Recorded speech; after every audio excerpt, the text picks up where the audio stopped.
So this first one really takes the cake for just being strange. You have a family that basically has two experiences that are somewhat connected. You're gonna have to be the judge if they're connected or not, but very strange. On October 1st of 2010, this family, who decided to remain anonymous for the missing 411 story, they go camping, and it's a 3.5-year-old boy, his older sister, and then the mom and the dad. And so they go camping at Mount Shasta in California, which is a popular camping site. And the family loved to go camping there. And so they're all sitting around the campfire, kind of hanging out at the campsite. It's getting late in the evening, maybe 5, 6 o'clock. And the sister would say that she was looking at her brother, turned away for a second, and then looked back, and he was gone. And it was so sudden that she actually went to go look for him and couldn't find him. So she went and told her mom and her dad, and they start calling for their son, and they're looking all over their campsite, and he's gone. Authorities show up, and they launch a full search. And for 5 hours, they have hundreds of people scouring this area, not only the campsite, but the surrounding areas, and there's no trace of this boy. 5 hours later, they find him laying in a thicket on a trail that had been searched multiple times. And it wasn't like hidden. The thicket was like right by the side of the trail. So if you've searched this trail, you've found this kid. So meaning he couldn't have been there during the search. He must have arrived and then they found him on this trail. Everybody was so happy that they found this kid and he wasn't physically harmed that no one really looked into the fact that it doesn't make any sense that he is here. How did he get here? Where did he go? Where has he been? No one thought about that. They were like, we got the kid back. We're all happy. The parents are happy. Everyone's ready to just move on. And so the kid goes to the hospital.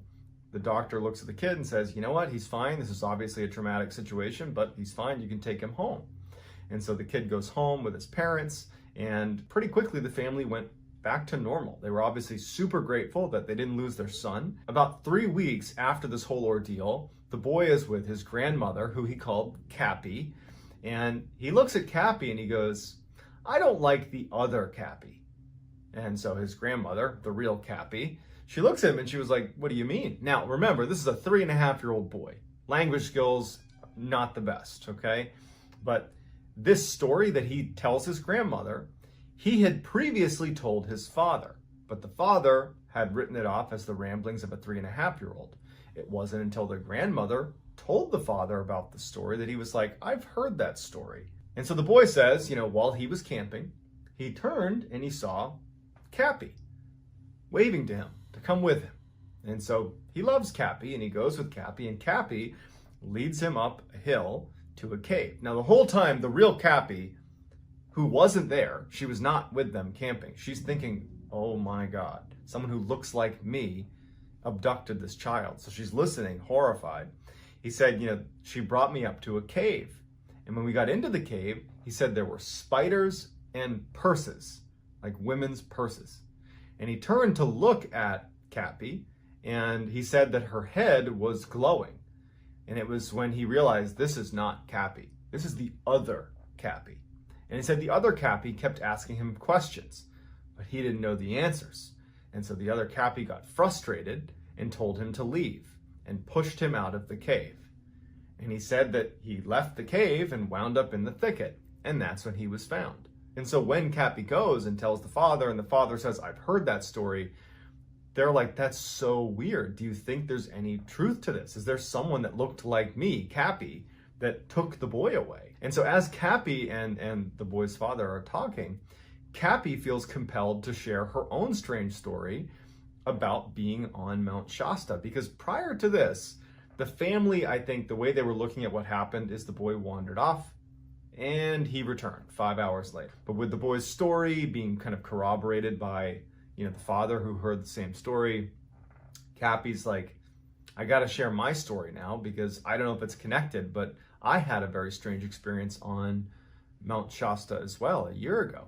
She went camping a year earlier with her friend, and they go to a campsite on Mount Shasta, the same place where the boy disappeared, and apparently saw the other Cappy. And so Cappy says that night they're sitting around the campfire and it's dark, and she notices a set of eyes in the woods that were glowing. So glowing red eyes, she says.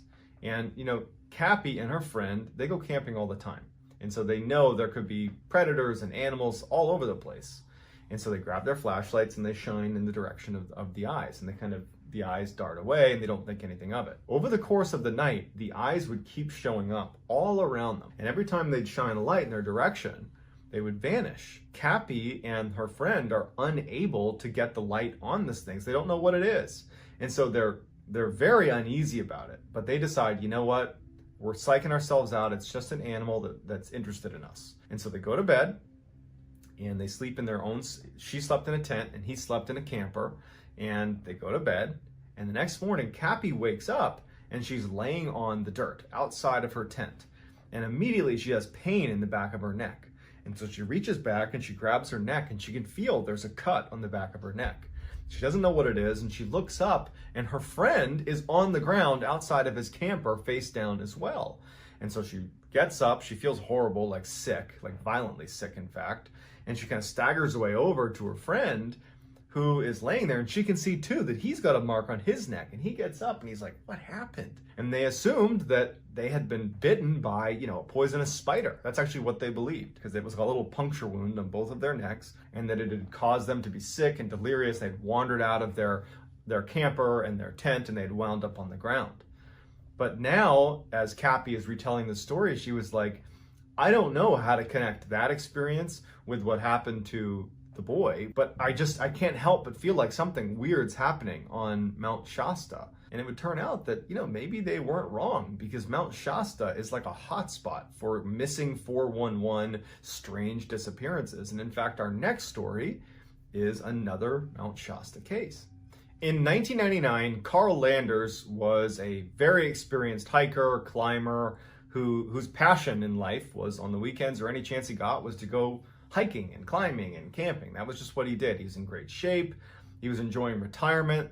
That was his happy place, is being on a mountain somewhere in California, hiking around. And he had two very close friends that he would go hiking with just about every chance he could. In 1999, in the summer, Carl decides he wants to summit Mount Shasta.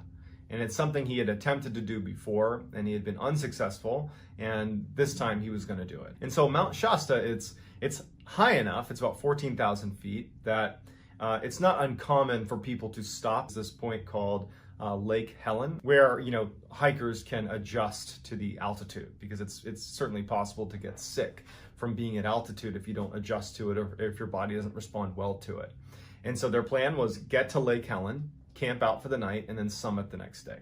So they head up in May of 1999, the three of them. They get to Lake Helen and they set up their camp for the night. It was clear that Carl already had some sort of altitude sickness, because by the time they reach Lake Helen, he's weak, he's sick, and he figures, I'm gonna try to sleep it off tonight. I'll see how I feel in the morning. And so all night, Carl is just super sick. It's a horrible night for him. And so early the next morning, Carl is a real stubborn guy and he really wanted to climb Mount Shasta. He says to his two friends, hey, look, I'm just gonna get a head start here. I've been up basically all night. I'm gonna just get up the last stretch here, summit this mountain, and then come back down and be done with it. And so his two friends, they didn't like the idea of splitting up, but Carl's an experienced guy. And I mean, he's only covering a distance of maybe 650 feet. Like, this is not some epic distance he's covering. It's basically like a day hike. So Carl leaves on his own. He leaves his backpack at the campsite, and his two friends would watch him as he kind of bent around the mountain and went up towards the summit, and that would be the last time they ever saw him. The two friends would attempt to summit as well about 30 minutes later.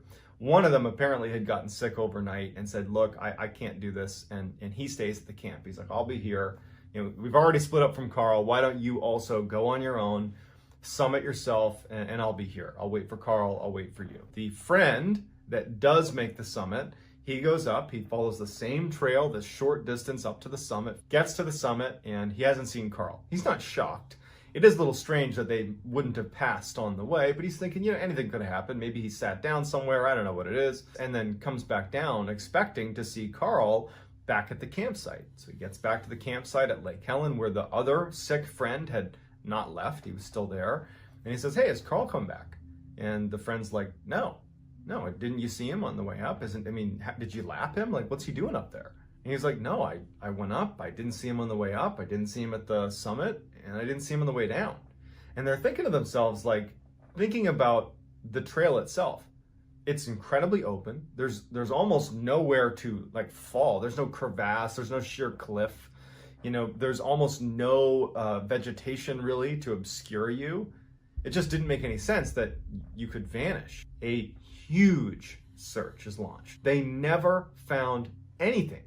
There was also 50 to 100 people in the area that day, and nobody knew where he went. No one saw him. No one had any idea what happened to him. They interviewed everybody there. No one knows what happened to Carl. The only clue that we have of Carl is the backpack that he left at Lake Helen before he made the summit run. Other than that, for 20 years, we have no clue what happened to him. None. So this next story is really creepy. One of the strange phenomenons that you get inside of these missing 411 stories is you have people that go missing really suddenly, like as if they were pulled away at high speed and just ripped off the face of the mountain. And this story is one of those stories. In 2010, Eric Lewis was 57 years old. He was an extremely experienced mountain climber, and he had two very close friends that were also very experienced mountain climbers. And they decided that they wanted to go hike Mount Rainier in Washington State, which is a huge mountain. And they were doing a climb that was fairly technical and fairly dangerous, and it required the three of them to be tethered together on the same cable. And so as they're making this ascent of Mount Rainier, you have friend one in the front, friend two in the middle, and then Eric Lewis is the third guy on the line all the way down. And so the way it worked is the first climber, friend number one, if he wanted to rest, the other two climbers would keep climbing up to his position and take a rest with him. So he was kind of in charge of setting the cadence of how quickly they were going to climb this mountain. And so over the course of the day, the first climber would stop periodically, and then the second climber and Eric would make their way up and wait and relax. All day that was happening. And then one time they come to a stop, and there's been nothing weird happening. Nothing's happened to this point. Everything feels very normal. The first guy stops, the second climber gets up to him, and then Eric doesn't show up. And so they pull on the line, and it's very light. And they pull it up, and the rope has been cut. Like, Eric's gone. And they're like, okay, only in an emergency would you cut the line. And so they just start immediately descending because they're like, well, it just snowed. It'll be very easy to track his footsteps. If he cut the line, he must have had a reason. Let's follow his footsteps to wherever he went. But the only footsteps on the mountain were the ones walking up, attached to the rope. Basically, Eric had been walking up, leaving footprints right behind the other two, and then the footprints just stop. There aren't footprints that go back down. It was like he was pulled off of the mountain. And so they start walking down thinking they're gonna run into him, but they don't. The weather gets bad enough that they ultimately abandon the hike. They go down and they're like, geez. They tell the authorities and they're looking everywhere and they can't find him. And then they discover this creepy cave that's like 200 feet down and away from where they were hiking. That would have been very hard to get to. Inside of this ice cave is Eric's gear, but no Eric. And they've never found Eric's body. But for that gear to get into the cave, it wasn't just, hanging on the edge. It was inside the cave. But there was no footprints leading to the cave. There's no footprints anywhere. It was just like inexplicably, Eric's gear winds up deep inside an ice cave 200 feet away, and Eric's body was never recovered, and no one has any idea what happened to him. So the last story is actually really two distinct stories, but they together make up a particular phenomenon that occurs inside some of these missing 411 cases. And that's when some creature takes a child and actually protects them. In 1868, a 3-year-old girl vanished abruptly from her father's camp in northern Michigan. The father noticed the girl was gone, in hysterics. He enlists the help of a couple professional hunters that were there with him. They go off looking for this girl, and after a couple of hours of looking, they start to hear what sounds like her voice. And she doesn't sound particularly distraught, but it's definitely a child's voice. And so they kind of cut through this big thicket, and out bursts this massive bear-looking thing that runs away from them. And they didn't shoot it or anything. They just saw this huge animal run away, and they're thinking the worst, because they're hearing this child and now they're seeing this huge animal that looks like a bear running away. And they go through the thicket and they find this girl who's totally unharmed, who was in this kind of clearing within the thicket where clearly this bear creature had been with her. And the father's elated. He scoops up the child, and the child seems unhurt, and he asks her, like, where have you been? What happened? And she says, oh, Mr. Wolf took me here. And Mr. Wolf was feeding me berries, and Mr. Wolf was playing with me. Maybe it was a bear or a wolf or something, but some animal had taken her, brought her into a thicket, and had not harmed her. And so the other instance occurred in 1955 when a family that was made up of mother, father, and their 8 kids were staying in this camp in Montana. And they had all these different tents set up for all their kids. And some of the older kids were staying in one of the tents with their 2-year-old sister, Ida Mae, while the parents were working and the kids were doing whatever they were doing. And so these older kids are sitting deep inside the tent, and near the entrance to the tent is where Ida Mae, the 2-year-old, is sitting. And the tent is open, like the flap is open to the tent. And as they're sitting there, the older kids would later say that a bear wandered past, reached in, grabbed Ida Mae, and scooped her up into its arm. Now, a bear does not do this with its arm, but they described it like this. The bear was holding Ida like this and ran away on 3 legs instead of 4. And so the kids are freaked out because they just saw a bear take their 2-year-old away. They're basically hysterical. They sprint up to their mom and dad. They tell them what happened. And the parents just have no idea how to react to this. They obviously get in touch with authorities. They launch the search. And as they're doing the search, police are asking the kids, like, describe to us again what you saw. And they're like, it was a bear that was like holding our sister like this. And they were like, you got to be more descriptive because bears can't do that. Was it a person? Was it a hairy person? And the police just didn't buy that it was a bear. And so 2 days go by and they haven't found this child. And so the family obviously is thinking the worst. They're absolutely grief-stricken. And then one of the searchers finds the girl. And they find her about 300 yards away from the camp. She was inside of a very intentionally built structure. It was a crudely built fort. Right against the riverbed. And inside it was like a den, and she was in there and she was totally unharmed and she was perfectly fine. And they take her out and they ask her, like, what happened? And she's 2, but she says, Mr. Bear fed me berries. Mr. Bear kept me here. Mr. Bear cuddled me. That's all we have. We don't know what this creature was, what bear is able to pull its arm in like this, but she felt totally unthreatened by it. And to this day, we don't really know if that was a bear or something else, but whatever it was, it didn't harm Ida, and Ida never felt threatened by it. These stories are just a fraction of the literal thousands of strange cases that David Paulides covers in his Missing 411 project. So if you enjoyed this video and you might want to see more content just like this, I would encourage you to gently uppercut the like button and then subscribe to my channel and turn on all post notifications so you don't miss.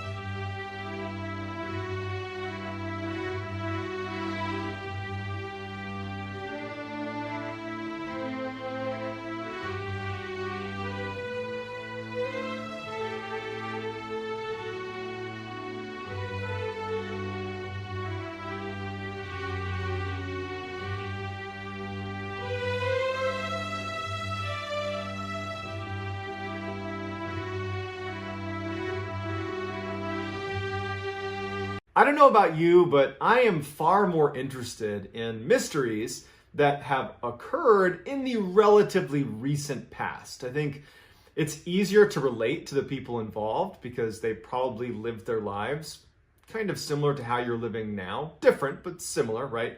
And also like the information, if you're looking at a case that happened 50 years ago or less, it's easier to fact check that information, and there's probably more information about that case.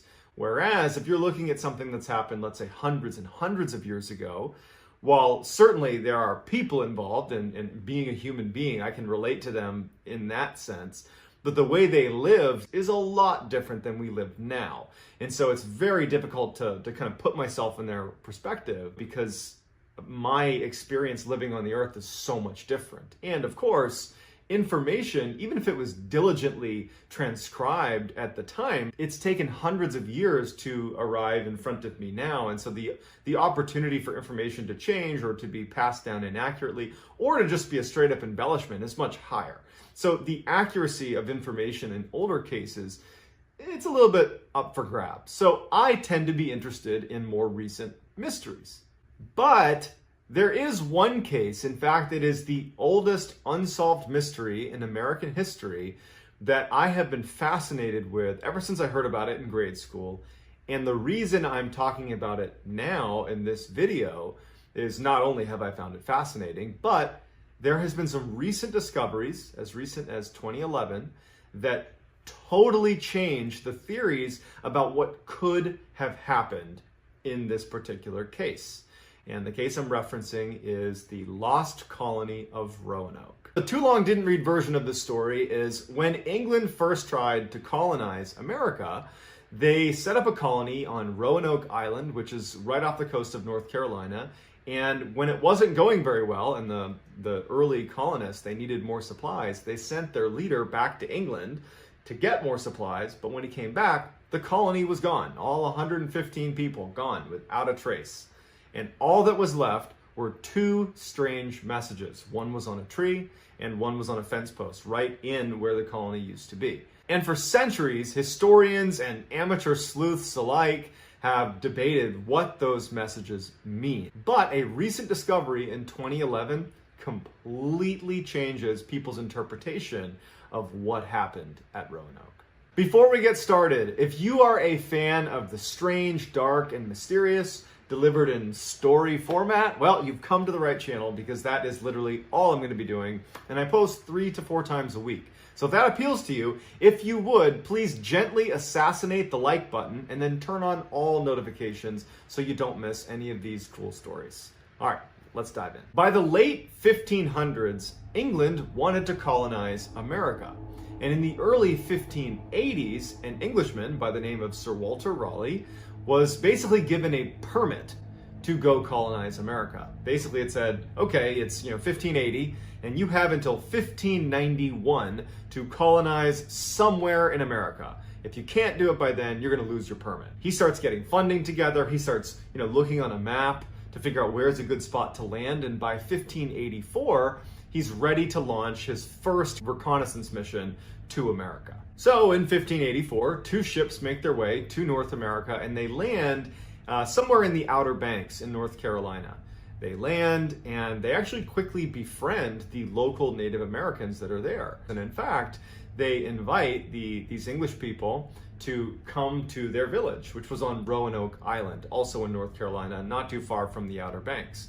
And so these early English settlers are brought to this village and they're able to coexist with the Native Americans really beautifully. They're sharing trade secrets, they're learning how to hunt, they're learning how to do all the things that you would need if you were going to live in this new land. And again, they're being embraced by the local population, which was huge. So after 1 month of this reconnaissance mission, that group of early settlers is really excited about the possibilities of settling in America.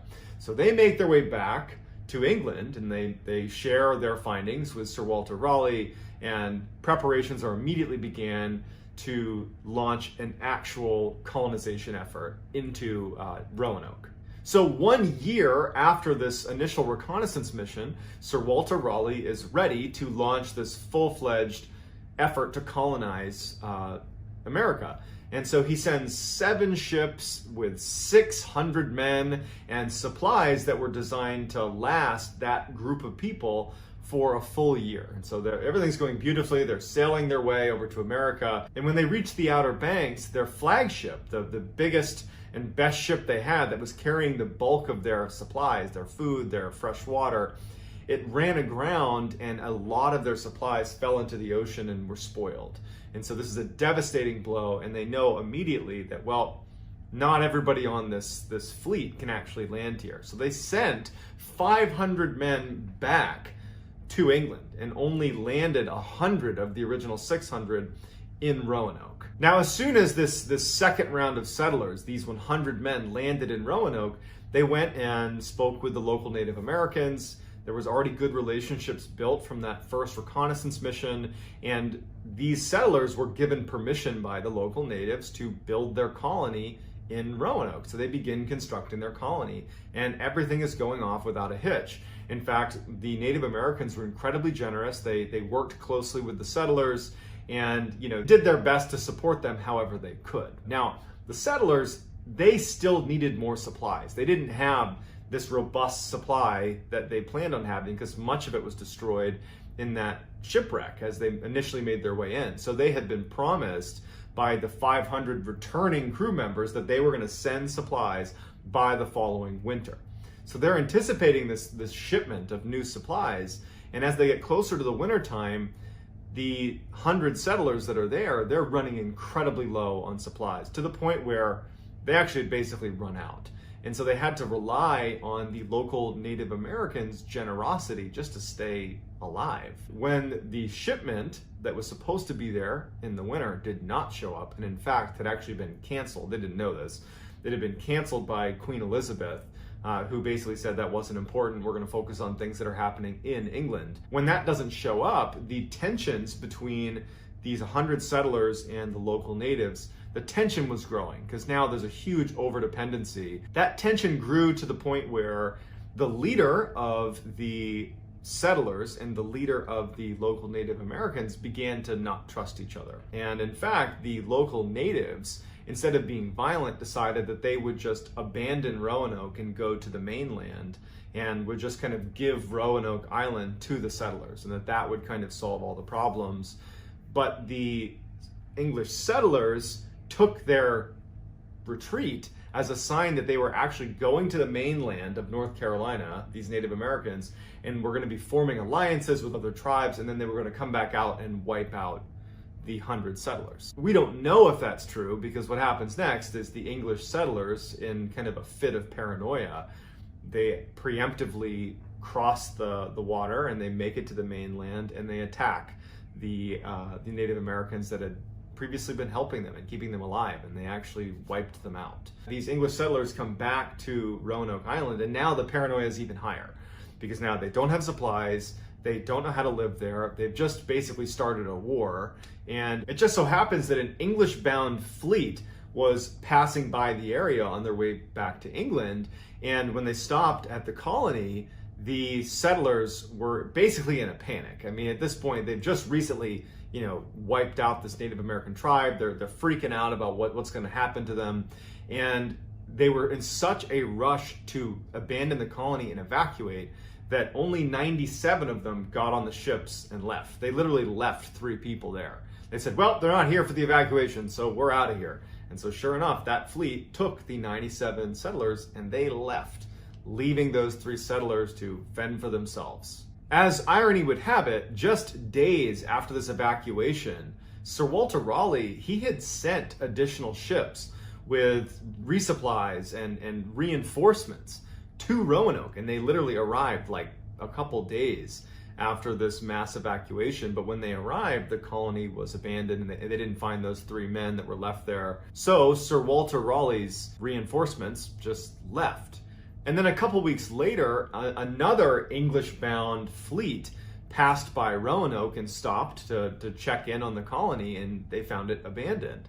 And because they had so many people on this fleet that was passing by, they decided to leave 15 crew members at the colony because they felt like this is an English colony.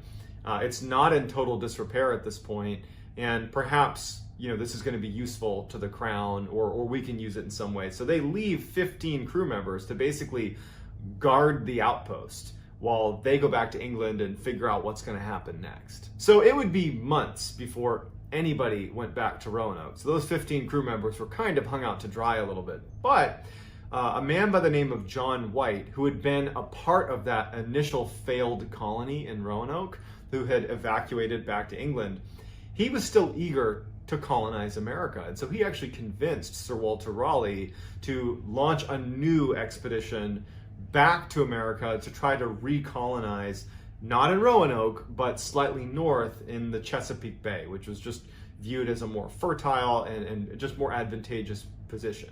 And then in 1587, they send out 3 ships back to America to try this colonization effort all over again.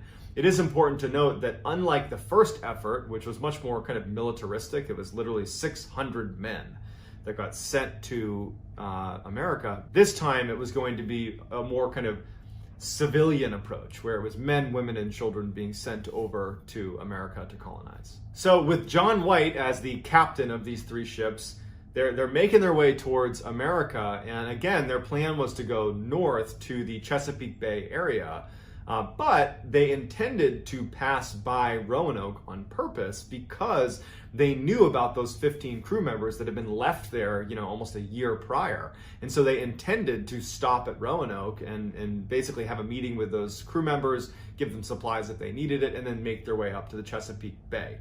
However, something strange happens where the chief navigator, a man by the name of Simon Fernandez, who had navigated during the initial reconnaissance mission, the very first trip to America, also navigated for the second trip to America when they brought the 600 men, now navigating for this 3rd trip with John White.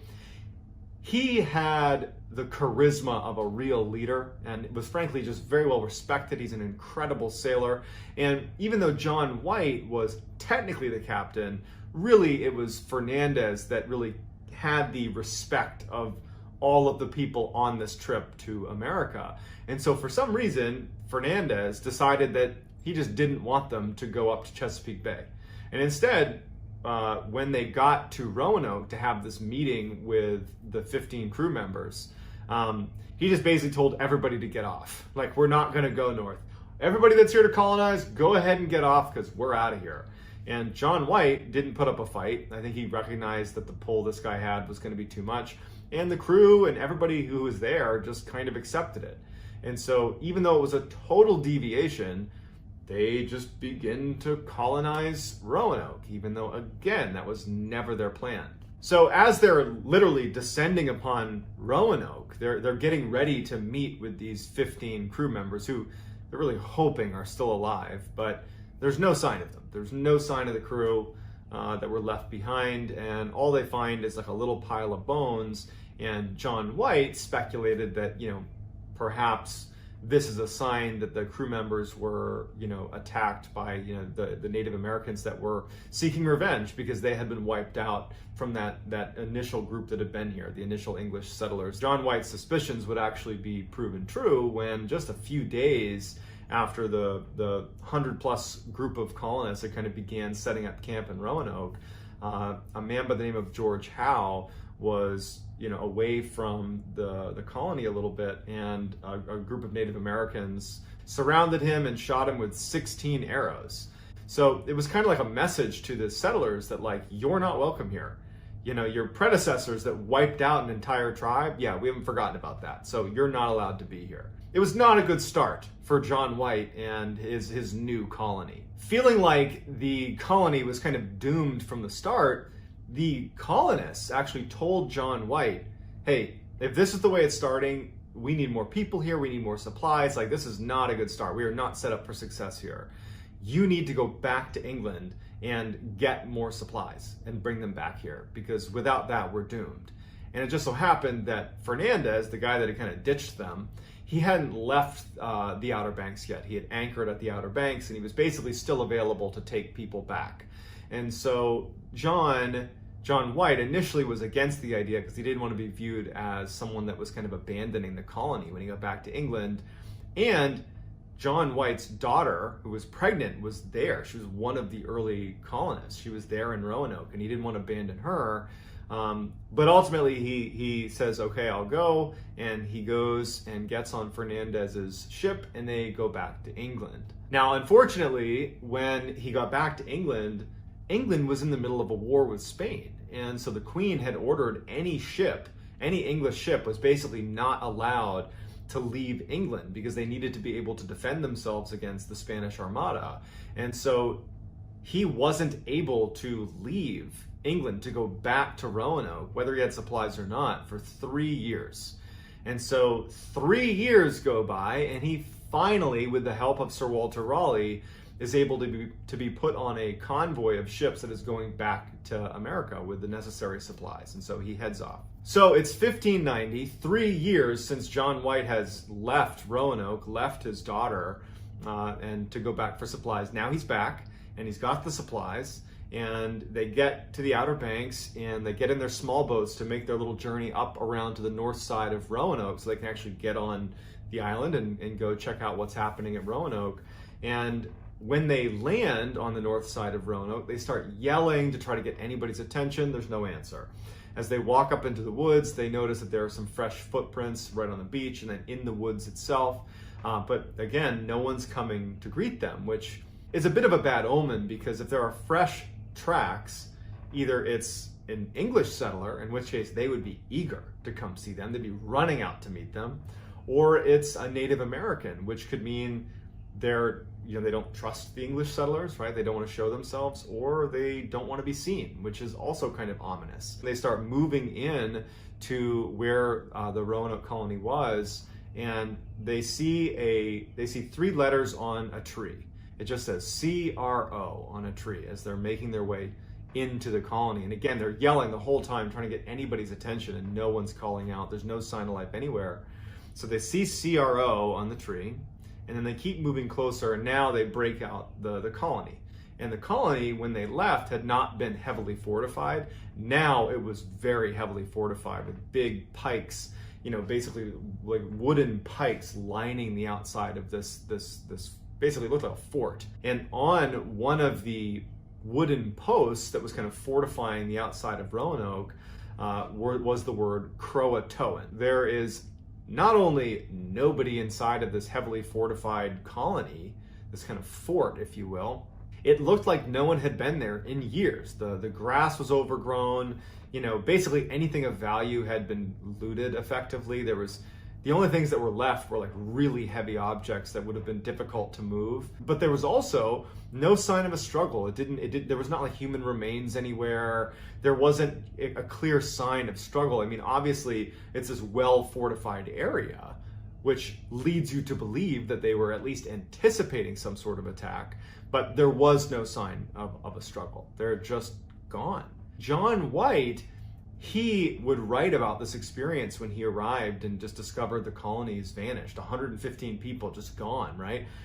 He wasn't actually concerned, because the writing that he saw on the tree and on the wooden post to him meant something really specific. Before he left to go back to England to get the supplies, he had spoken with the people that would be staying there and said, look, if you need to abandon Roanoke for any reason, we need to have a system worked out to where if I come back and you're gone, I need to know what happened.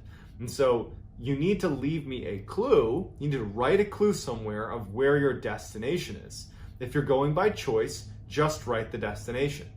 If you're being forced, write the destination with a cross. And that will, to me, signify that you've left in distress. And so when he sees Croatoan and crow on the tree, to him that just means, oh, well, they must have relocated to the island of Croatoan, which was 50 miles to the south. He would detail in his notes that before he left Roanoke in 1587 to go get those supplies, he said that the settlers had been talking about leaving Roanoke, abandoning Roanoke, and moving 50 miles north to the mainland, not 50 miles south to an island. The concern was the island was isolated and not a good place to have a colony, and so they were talking about leaving it. And so he just kind of casually mentions in his notes, oh, well, they were thinking about leaving to go 50 miles to the mainland, so that might be why they're at Croatoan Island. But that doesn't really make any sense, because you're just kind of abandoning one problem set for another. Like, you want to leave an island because an island has unique problems. Why would you go to another island? You would go to the mainland. So that was kind of problematic. So John White believes they've just up and relocated to the Croatoan Island. And so he quickly takes his men and he goes back to the ship, and they begin to turn and set their course to go south the 50 miles to the Croatoan Island. But as fate would have it, the anchor line snapped as they're trying to make their way south to the Croatoan Island, and the weather was getting progressively worse and worse, and they start drifting north and north until finally the captain of the crew just said, look, we cannot go to the Croatoan Island. It's not going to be possible. And so they had to return to England. John White never would return to America, so he actually would end up dying with absolutely no idea what happened to the colony. And in fact, no one really knew what happened to the colony. It was just this huge cliffhanger. The assumption is they've gone to the Croatoan island, but no one could prove that they really had. Literally, for centuries, people just speculated as to what could have happened to this colony. I mean, there's the assumption that perhaps they did just go to Croatoan and eventually kind of assimilated with the Native Americans there, and they just became a part of the culture there. There was other theories that they were wiped out at some point by angry Native Americans, but it was all just assumptions until the 1930s, when a small stone was found by a man just out walking around, and he turned it into a museum, and they looked at it, and it was written by Eleanor Dare, who was the daughter of John White, the pregnant daughter that he had abandoned and didn't get to see again. And she detailed what had happened. And half of the colony got wiped out by Native Americans that were angry at them, and then another percentage were taken captive, and then there's a couple survivors that are barely able to survive that don't really expect to live very long. At the time this stone was found, I mean, everybody knew that the last we had heard from the Roanoke colony was that they more than likely had made their way to the Croatoan island, because that was the word written on the post, the CRO on the tree. I mean, that's what made the most sense. And so why would there be this stone by the daughter of John White 50 miles to the north of Roanoke? Wouldn't it make more sense to have been found on either Roanoke itself or at Croatoan? Like, it didn't really add up. And so a lot of people speculated that that stone had to have just been a fake, a hoax. But in 2011, a major discovery is made in the Roanoke case that actually lends a lot of credibility to the stone that Eleanor Dare had apparently written on. John White was a painter by trade, and he had created all these maps of the colony, of Virginia, of North Carolina, of everywhere he went. He basically painted a map. It was customary at the time, when you were making a map, if you had small mistakes on your map, you would actually cut a new piece of canvas, and you would put the corrections on that piece, and then you would slap it over wherever your mistakes were made. And so it wasn't uncommon, if you were looking at a map, to see little patches kind of all over the map. And so for literally centuries, there were these maps that John White had created that had a number of these little patches on the map. And in 2011, somebody who was researching said, well, why don't we look under the patches and just confirm that they really were just that, little mistakes that were covered up and corrected with a patch. And it turned out that on one of the maps, there was a patch over a section of land 50 miles to the north of Roanoke, around the area where that stone had been found. And underneath the patch was a star. And the star was set to resemble a fort. So basically there is an English fort built, basically where that stone had been found. But it had been covered over with a patch, as if the fort was a mistake, right? Like, oh, whoops, shouldn't have been a fort there, and they put a patch over it. But upon closer inspection, the patch that had been put over that X on the map that signified a fort right where that stone had been found, well, on the patch, there was literally hidden ink where someone had drawn a similar X to denote a fort, and they'd put that over the obvious fort symbol that they were covering up. One could maybe make the case that they wanted to signify to someone that was maybe looking for invisible ink, they wanted to signify that that was where the fort was, but they didn't want someone who intercepted the map, for example, the Spanish, because they'd just been at war with the Spanish. They did not want them to know where a location of a fort was. Researchers began calling that site where there was that patch Site X. Now, Site X is 50 miles to the north of Roanoke. And if you recall from what John White had put in his description when he was describing finding the writing on the tree and the post when he returned to Roanoke in 1590, he had referenced that the colony was planning to move 50 miles north to the mainland because that was a more suitable place to live. But of course, with the writing on the trees, everyone thought, oh, well, they ended up going to Croatoan. Well, now as Site X, that is a location that lines up with what they had originally said they were going to do. And you have that stone written by Eleanor Dare at the same location. And so archaeologists descended upon the area that was Site X, and while they haven't confirmed that there's a fort or they haven't found a fort in the area, they have found metal and pottery that is potentially indicative of an English settlement.